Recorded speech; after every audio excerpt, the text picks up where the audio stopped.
नमस्कार मित्रों, मैं डॉक्टर अचल पुलस्ती महान गणराज्य गणमंडला गोंडवाना गणराज्य के ऐतिहासिक विवेचन पुस्तक के चुनिंदा अध्यायों के साथ आज पुनः प्रस्तुत हूँ आपके साथ संवाद करने के लिए।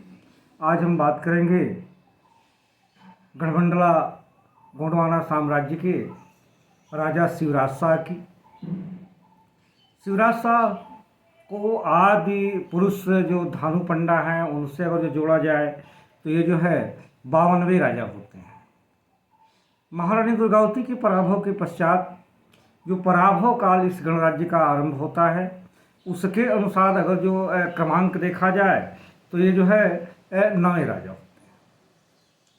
शिवराज शाह के बारे में जानने के लिए हम छोटा सा एक नोट्स जानना होगा, क्योंकि इसके बाद जैसा कि राजाओं ने कई पत्नियां, कई विवाह होने की वजह से उत्तराधिकार का जो एक संघर्ष हुआ करता है उसमें शाखाएं होती हैं, और तो इस वजह से थोड़ा सा इस बारे में सेजरा के विषय में हम बात करना चाहेंगे।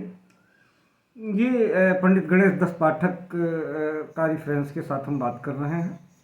गणमंडला राजवंश के उत्तराधिकारियों में एक इस बात को जानना पड़ेगा कि महाराज शाह की जो चर्चा इसके पहले की गई है, महाराज शाह की 3 रानियाँ थी।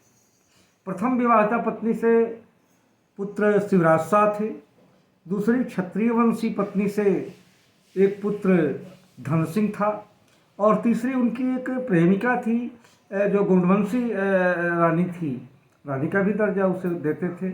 उससे भी एक पुत्र थे निजाम शाह।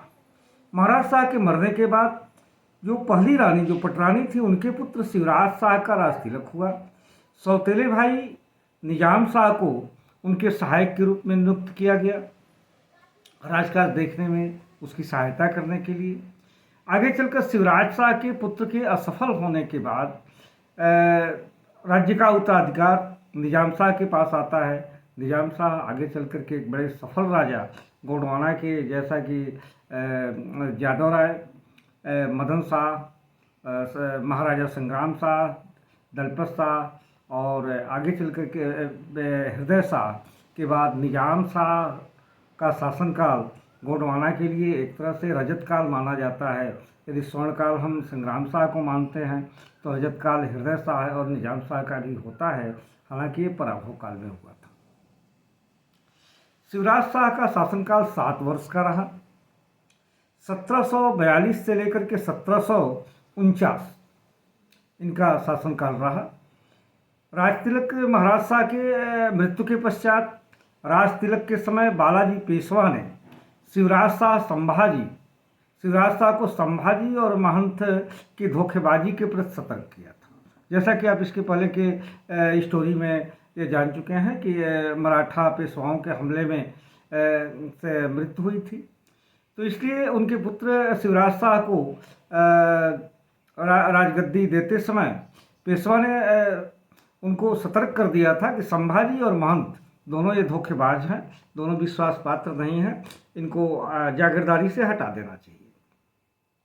और वार्षिक रूप से 4 लाख रुपए का जो है टकोली तय हुई थी पेशवाओं के लिए, तो दे नहीं पाए। शिवराज शाह दिए नहीं, मिलने के कारण इनके सौतेले भाई जो निजाम शाह थे शिवराज शाह के, उनको ले जा करके और बंधक के रूप में पेशवाओं ने रख लिया था, ताकि बाकी बकाया पैसा, बकाया टकोली जो है मिल जाने पर इनको छोड़ा जा सके।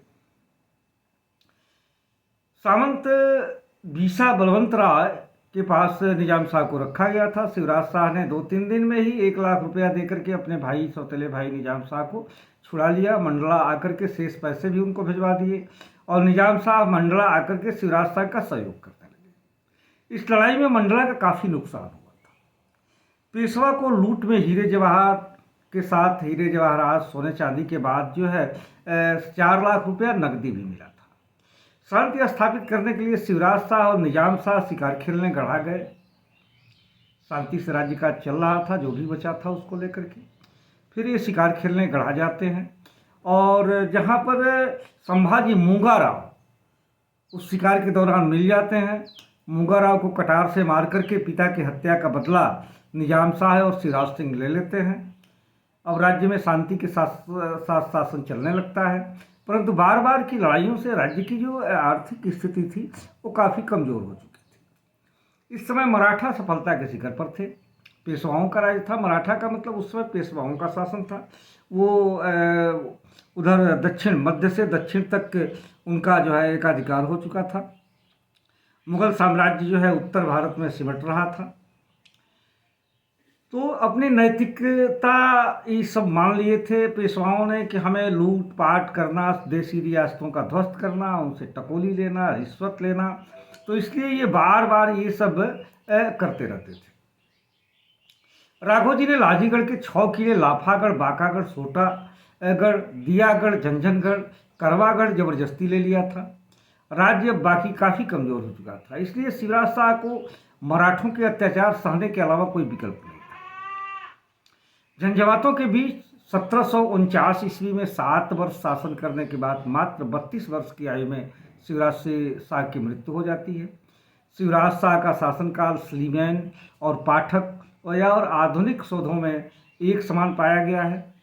शिवराज शाह के मृत्यु के बाद उत्तराधिकार फिर कलह में उलझ जाता है। शिवराज शाह के 2 सौतेले भाई धन सिंह और निजाम शाह के बारे में आप सुन ही चुके हैं। धन शाह का एक पुत्र नरहरि शाह इस राजवंश का अंतिम शासक सिद्ध होता है। शिवराज शाह ने भी अपने पिता की तरह 3 विवाह किया था।